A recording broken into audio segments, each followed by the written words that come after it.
Shalom, shalom, shalom. First and foremost, I want to give our praise and honor and glory to Yahweh, Bahashem, Yahweh Shai, Bahashem, Rakah Kwadash. I want to give double honors to the apostles, the elders of Great Millstone, the men that taught us this truth, this 100% truth, the true way of worshiping the Heavenly Father, whose name is Yahweh, and His only begotten Son, whose name is Yahweh Shai. I want to say peace and salutation to you hopefully elect out there. Shalom. This your brother Thamayim, coming from the GMS Memphis camp, back at it with another lesson, and I hope this lesson be edifying to the elect. Let's get into it. Now today's lesson is going to be about the flesh and the spirit, and how these two forces are always fighting against each other. They're always warring after one another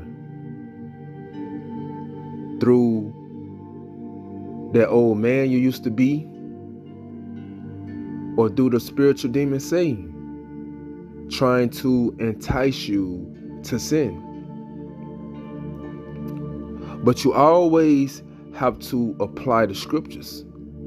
You always have to examine yourself, see whether you're in the faith or not. So these are things that you have to apply to your day-to-day life while you in this truth, while you coming to serve the Lord. This is Galatians chapter 5, verse 16. This I say then, walk in the spirit, and ye shall not fulfill the lust of the flesh. Now what does it mean to walk in the spirit? Let's go to the Blue Letter Bible, and it's G4043, outline biblical usage, getting straight to the point, to conduct oneself. So going back to Galatians chapter 5, verse 16, it said, this I say then, walk in the spirit, and ye shall not fulfill the lust of the flesh. So walking in the spirit means to your conduct, your behavior should revolves around the scriptures.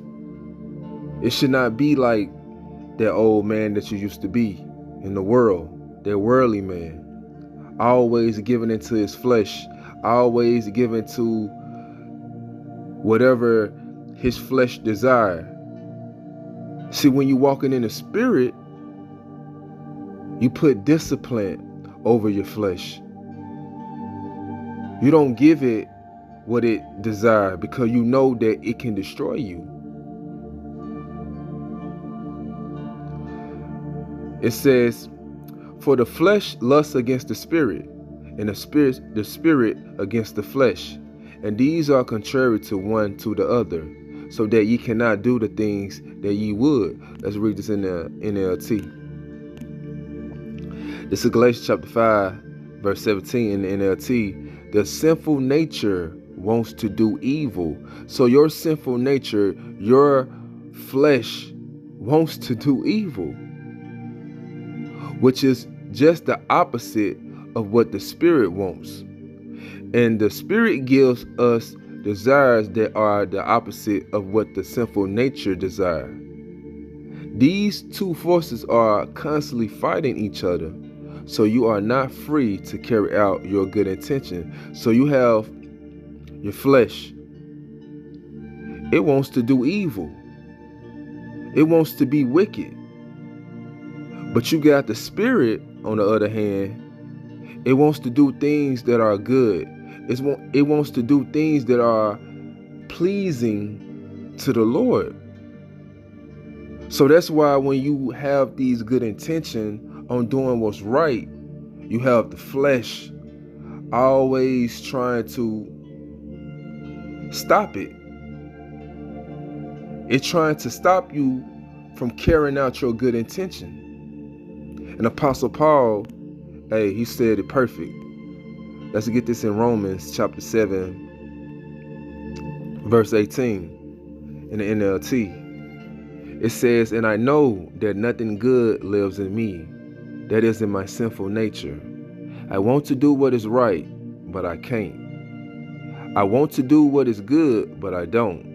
I don't want to do what is wrong, but I do it anyway. But if I do what I don't want to do, I am not really the one doing wrong. It is the sin living in me that does it. So it is the sin that dwell in these corrupted bodies that we are in. It makes us go off. It makes us die. Because as it says in the scriptures, the wages of sin is death. So when you want to do something right, you have that flesh that always make you do the wrong thing because of the sin. But by applying the scriptures, by walking in the spirit, you're not going to fulfill the lusts of the flesh. Let's go to Romans chapter 8, verse 13. Matter of fact, let's start at, let me jump up to 5. It said, for they that are after the flesh do the mind things of the flesh. So people that are after the flesh, they do the mind things of the flesh. So if a person that's always been in their flesh, like giving their flesh whatever it desires, you know, their mind is always going to be feeding whatever the flesh want. Whatever the flesh desire, they're just going to give into it. They are not going to have discipline over their flesh. It said, but they that are after the spirit, the things of the spirit. So the ones that are walking in the spirit, they're going to do the things that's of the spirit. Things that are beneficial. Things that are pleasing to the Lord. They're going to have discipline over their flesh. Let's jump to verse 13. For if ye live after the flesh, ye shall die.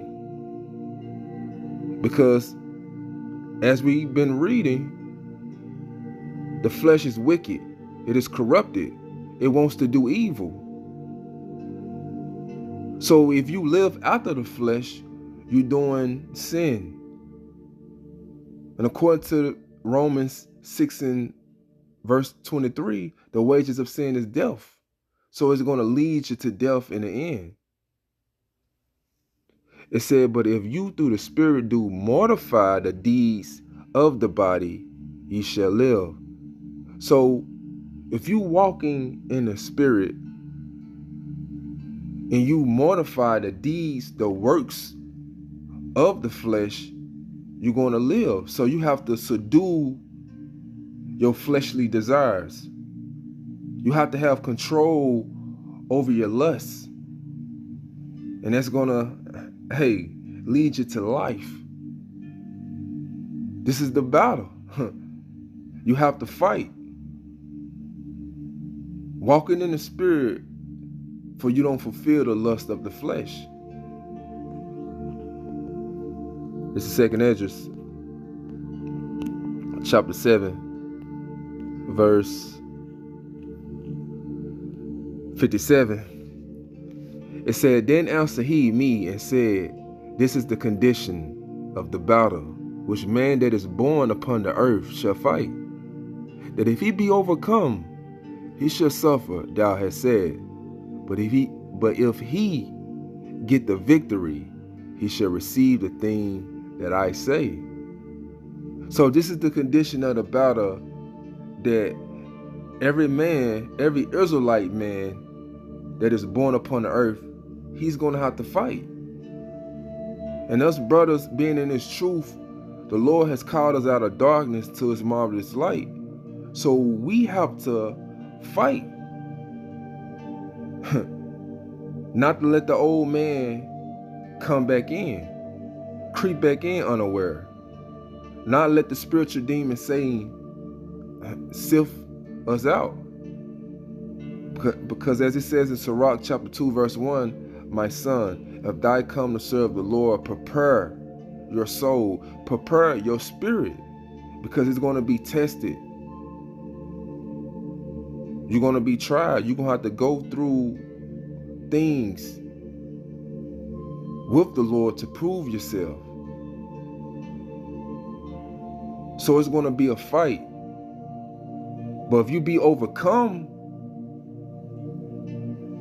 hey, you're going to suffer. But if you get the victory, you're going to receive the thing that the Lord has said. And as the brother from our camp, Nabal, he always say, a victory over the flesh. So if you walking in the spirit, you're not going to fulfill the lust of the flesh. So I hope this lesson was edifying to the elect. Shalom.